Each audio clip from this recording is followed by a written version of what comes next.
Galera, hoje a gente vai falar sobre o ensaio de impacto, é a nossa penúltima aula, depois são os ensaios não destrutivos e a gente finaliza a matéria, tá? Para que ele é realizado o ensaio de impacto? Vamos dar uma definida nele aqui.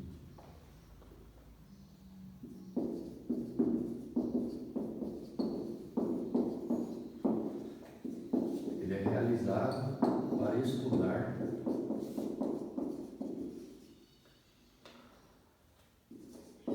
as características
Bom, então o ensaio de impacto ele é realizado para estudar as características dos materiais sob altas taxas de deformação no estado triaxial de tensão.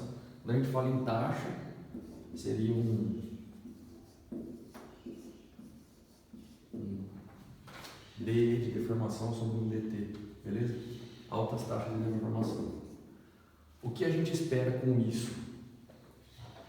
Com essa situação colocada para o ensaio de impacto?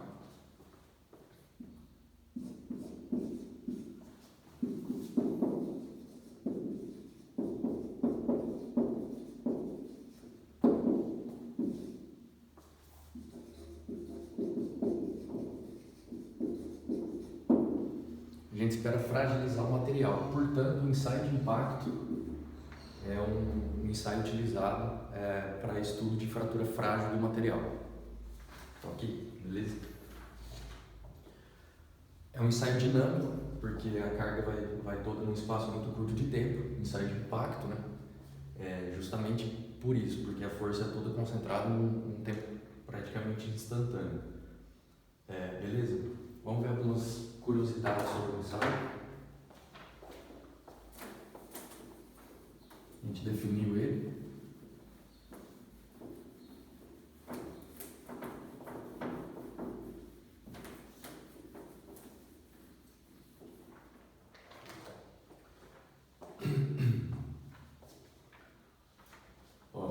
Algumas generalidades, tá? Características do ensaio e tudo mais.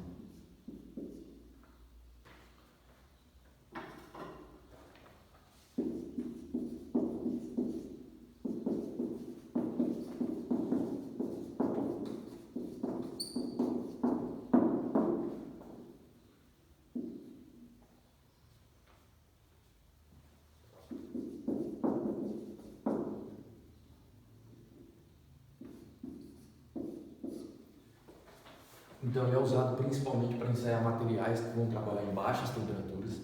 A gente vai ver que a temperatura baixa ela também fragiliza o material. Beleza? O corpo de prova ele é padronizado. Eu vou explicar, são dois tipos de ensaio de impacto os principais, que é o Sharpie e o ISOD. E a única coisa que eles mudam justamente é como o ensaio é feito e os corpos de prova, beleza? Então, basicamente funciona com... Não sei se vocês repararam lá no começo da nossa disciplina. Uma máquina meio estranha lá, que é a máquina do ensaio Sharpie, que a gente tem lá, beleza? Então, basicamente funciona assim o ensaio de impacto. A gente vem, encaixa o corpo de prova aqui, solta a partir de duas alavancas, acionamento com as duas mãos por segurança. Esse martelo vem aplico uma alta taxa de deformação sobre o corpo de prova, que seria o impacto, né? E depois esse martelo volta a uma determinada altura.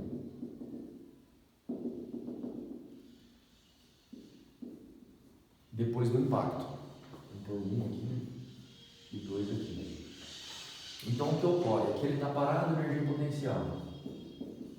Energia cinética desprende uma energia aqui para romper o corpo de prova. E essa perda, essa diferença de altura aqui, esse ΔH, é o que nos dá a quantidade de energia que o corpo de prova necessitou para se romper, que ele absorveu até o rompimento dele. E aqui nós temos um relógio ligado ao martelo, que ele vai indicar em joule, já direto para a gente, o quanto de energia o corpo de prova desse material necessitou para chegar até a fratura, beleza? Vamos lá agora então. Uma curiosidade não, uma observação. Vou até escrever. Ó, o resultado obtido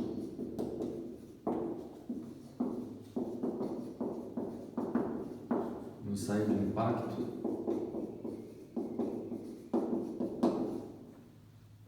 não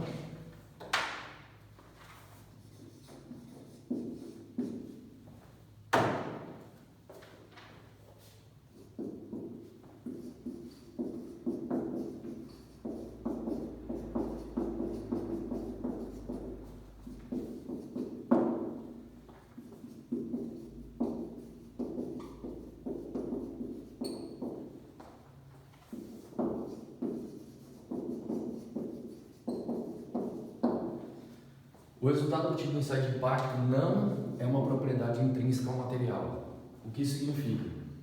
A dureza que nós medimos, ela é intrínseca ao material. Aquele material sempre vai ter aquela dureza. Determinado ensaio aqui no Japão, em qualquer lugar, beleza? Lógico que tem desvios e tudo mais, mas a dureza representa uma propriedade do material. No ensaio de tração, o que a gente tem também, limite de escoamento, resistência à fratura, aí a tenacidade, a resiliência, são intrínsecos ao material em si. O ensaio de impacto não. Como ele depende de muitas variáveis, justamente por ocorrer numa taxa de deformação muito alta, num tempo muito curto da força aplicada, isso muda muito de ensaio para ensaio, de condição para condição. Então, para que ele é usado no ensaio de impacto? Ele é usado como forma comparativa de materiais frágeis. A gente estuda uma fratura frágil nele. Se eu tenho dois tipos de aço, eu faço no mesmo laboratório, nas mesmas condições e comparo esses dois aços. Esse número tirado aqui, ele é usado a nível de comparação e só. Ele não é uma propriedade do material. Beleza? Ele não vai ser usado em projeto para evitar que o material sofra um impacto, enfim. Então não é uma propriedade intrínseca do material, mas para efeito comparativo. Porque se a gente parar para pensar, esse resultado é a quantidade de energia que o material se deformou e rompeu. Quantidade de energia até o rompimento. Isso lembra o quê? Vamos voltar lá. Tensão deformação, tá? Isso remete a gente ao quê? A curva abaixo, a área abaixo da curva, que é a tenacidade. Tenacidade, a energia absorvida pelo material até o rompimento do mesmo. Pode parecer a mesma definição, no entanto é diferente. Não, a gente não está medindo a tenacidade do material aqui, beleza? Isso tem que ficar bastante claro. Tá?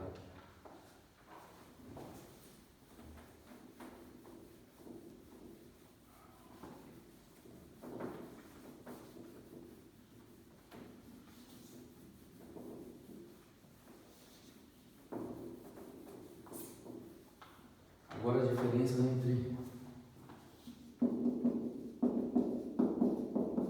ensaio Sharpie, ensaio ISOD. O que nós temos lá na nossa oficina é o Sharpie, beleza? O que eles vão mudar? O ensaio Sharpie, vamos ver se eu consigo.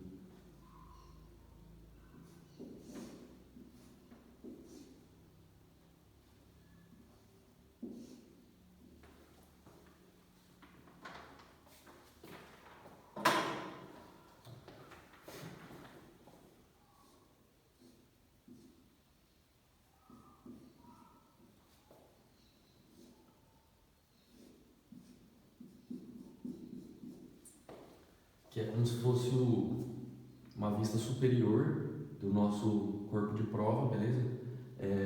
Ele é apoiado exatamente dessa forma na máquina. E aqui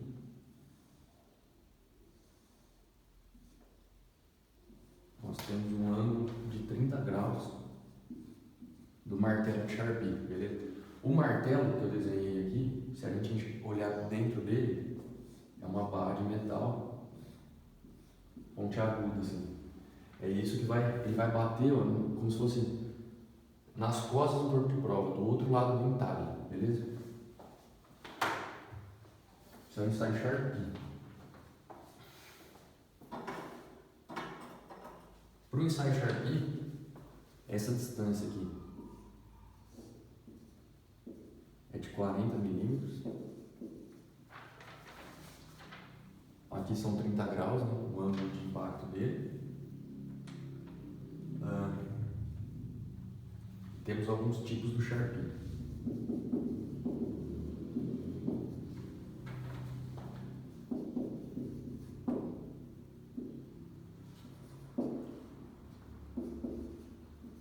Sharpie tipo A, B e C. Sharpie tipo A, o entalhe é em formato de V. Beleza? O tipo B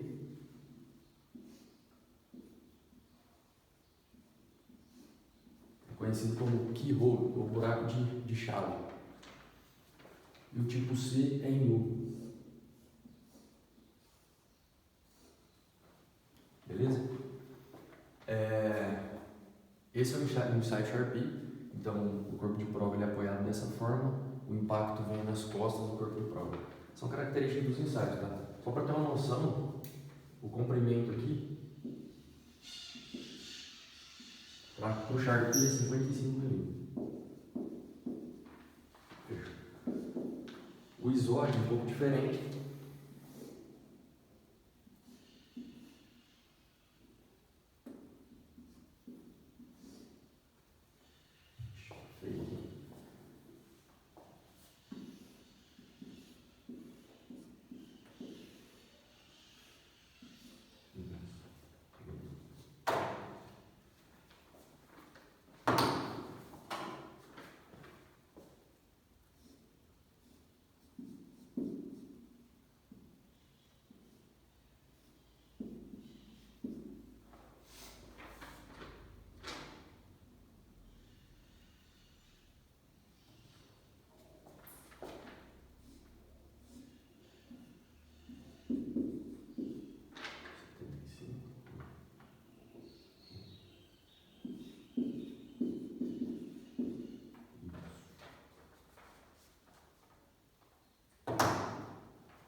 Algumas características do ISOD: o ângulo de impacto em 75 com essa superfície plana do corpo de prova.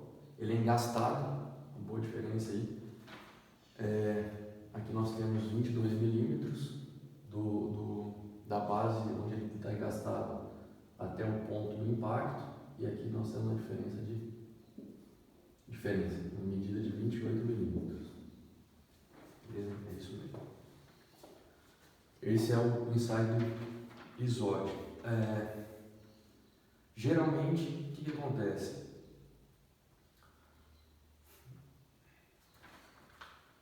Em materiais mais dúcteis, a gente utiliza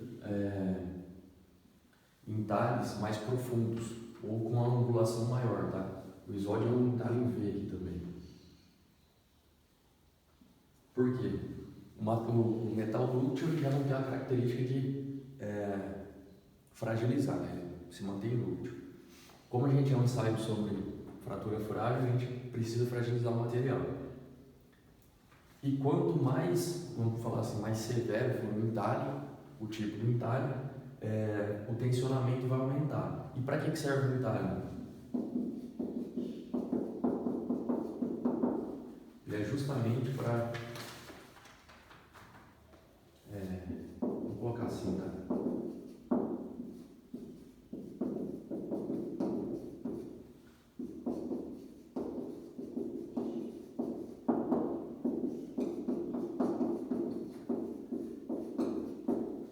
O entalhe cria um estado triaxial de tensões justamente para fragilizar o material, beleza? O entalhe é justamente para isso. Então, para materiais mais dúcteis, o entalhe tem que ser mais severo, pior, para criar um estado triaxial, com tensões maiores no estado triaxial. Por que nós queremos um estado triaxial de tensão? Justamente para simular alguma trinca ou alguma discordância no material, porque é isso que fragiliza a grande maioria dos metais, beleza? O ensaio de impacto começou a ser propagado no século passado, justamente em navios que, em baixa temperatura, sofriam com essa mudança do comportamento do material. Justamente por isso, o ensaio de impacto ele é realizado em algumas temperaturas. No nosso caso, nós faríamos um ensaio mais ou menos com metal em 95 graus, na temperatura ambiente, e com menos 15 graus. E aí a gente já vê essa diferença. Com o aumento da temperatura, o material tende a ficar mais dúctil e quando abaixa a temperatura ele tende a ficar mais frágil. Beleza? E o ensaio de impacto ele é utilizado também não só ensaiando com entalhe para comparar materiais, mas também no mesmo material em diferentes temperaturas. Beleza? E é justamente o que a gente vai falar agora, a influência da temperatura.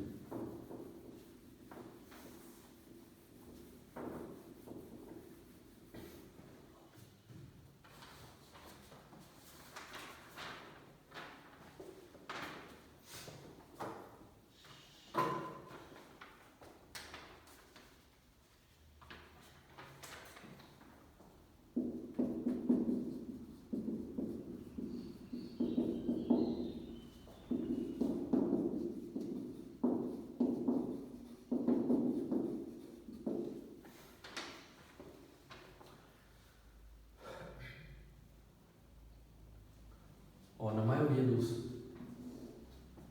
em alguns metais, vou colocar assim, né? Em alguns metais, nós temos uma característica importante, bastante estudada, que é a temperatura de transição. O que é a temperatura de transição?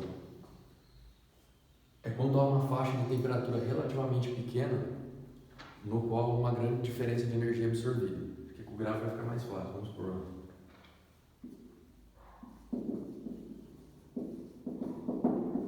Energia absorvida por temperatura T, beleza? E aqui, vamos colocar o tipo da fratura, tá? Desse lado aqui, tipo da fratura. O que seria a temperatura de transição? Uma curva mais ou menos assim.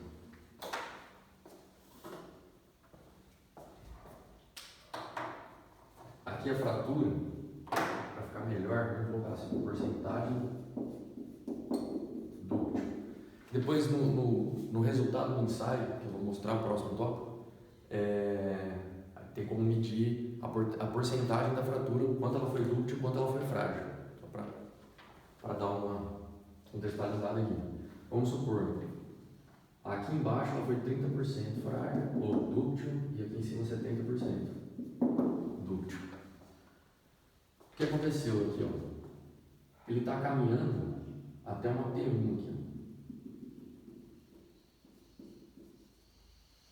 Está com 70% dúctil, ele apresenta ainda a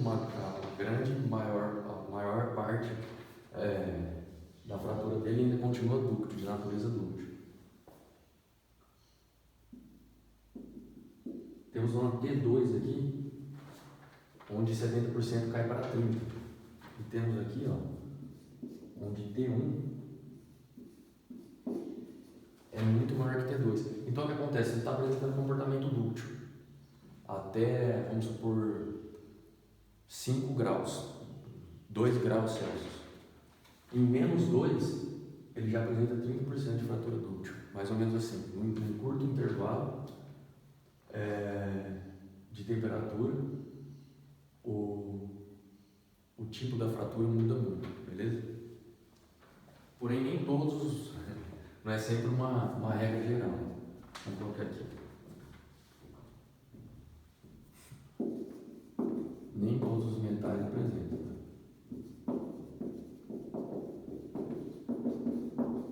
Transição.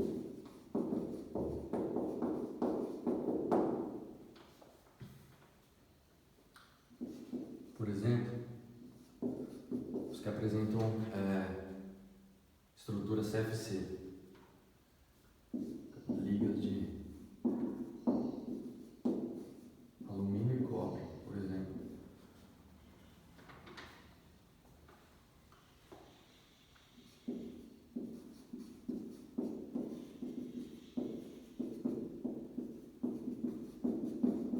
Ligas de alumínio e cobre, eles não apresentam temperatura de transição, ou seja, mesmo em temperaturas relativamente baixas, eles continuam dúcteis, tá? Já o CCC, aço, né? Porcelanaços em geral, tá? Apresenta. Tem algum aço que não apresenta? Sim. Quando ele está austenitizado, ele não apresenta. A estrutura dele ficou CFC. A temperatura ambiente. Beleza? Deu para entender a influência da temperatura mais ou menos aqui?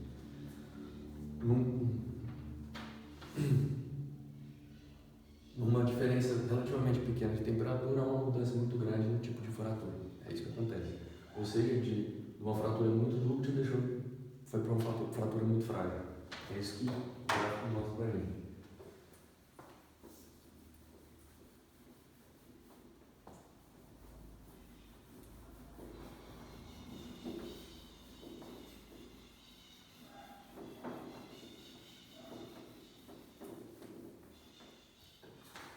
Antes de falar, vou falar dos resultados primeiro. Como que é um resultado, tá? Vamos lá. Um resultado do ensaio Sharpie.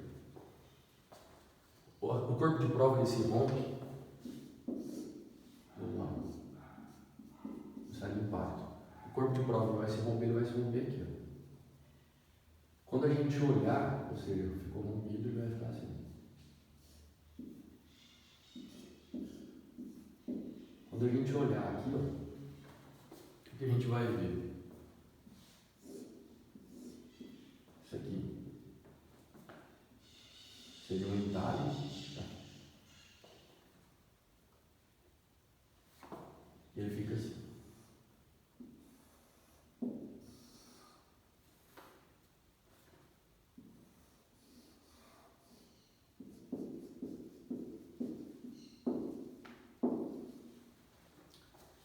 Nessa parte escura, achurada, ele apresenta um aspecto da fratura mais escuro. E aqui é bem mais claro, para aço, tá? E o que acontece? E aqui é um entalhe, né? Essa porcentagem aqui seria fratura dúctil. E essa, com aspecto claro, seria a frágil. Então, tem uma forma de medir isso, vai estar no slide, e comparar. O resultado aí vai sair em porcentagem do tipo de fratura, vamos colocar assim.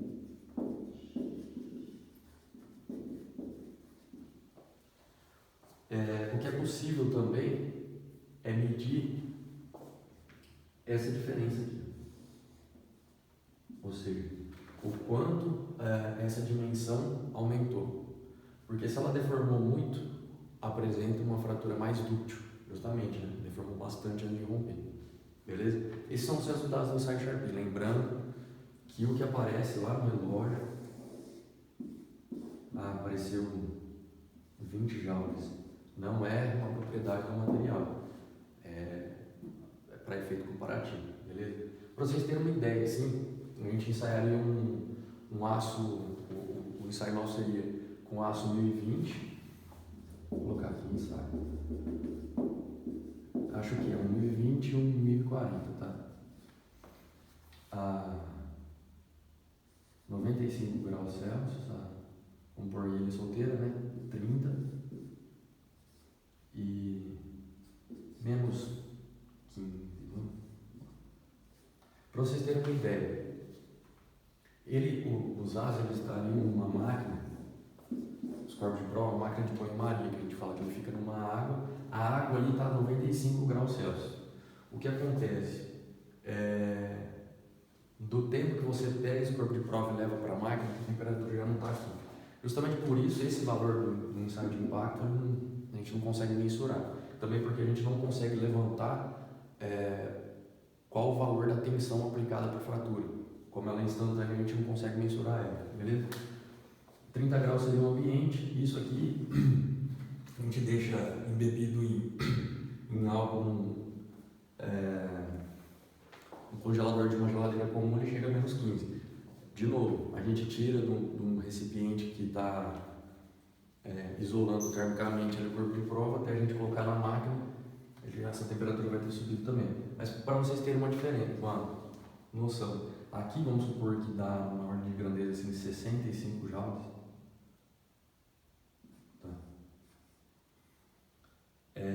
Quando ele está a menos 15, aqui vai para 4 joules. Mais ou menos isso, para vocês terem uma noção. E aqui ele sobe um pouco, tá? Para 75.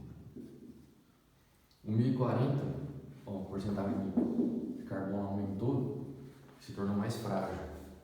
Justamente, ele apresenta 30 graus Celsius, ele apresentaria 50 joules. Vocês terem uma ideia, uma noção de número aqui, de diferença que pode dar, beleza?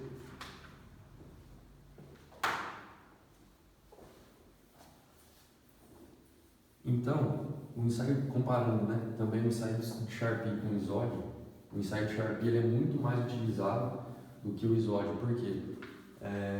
Justamente para esse tipo de ensaio que eu falei, no qual você tem temperaturas elevadas e mais baixas, o corpo de prova no ensaio Charpy ele é mais fácil, porque ele é só apoiado, é mais fácil você colocar ele ali para fazer o ensaio, então você não perde tanto tempo. Já o isódio você tem que engastar ele, então você perde mais tempo, beleza? E para finalizar o assunto,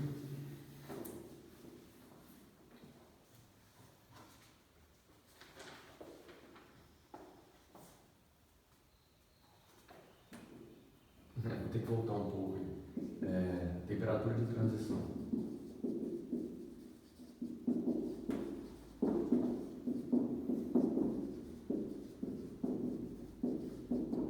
Ela é influenciada por alguns fatores, beleza? Como tratamento térmico,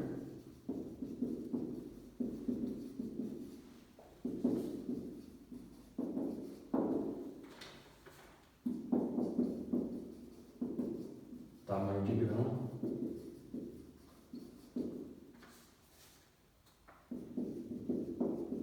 elementos de liga,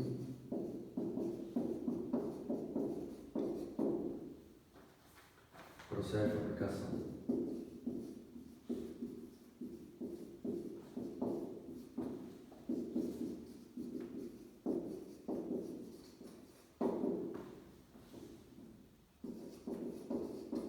Por que isso é importante? A gente realiza um ensaio de impacto para um material que vai trabalhar numa faixa de temperatura baixa, né, com baixas temperaturas. Só que a gente realizou um ensaio de impacto antes desse material ser processado. A gente separou alguns corpos de prova, depois ele foi processado e foi colocado lá em serviço. Isso pode alterar a temperatura de transição dele, aquela faixa. Você pode jogar ela mais para cá ou mais para lá, na temperatura.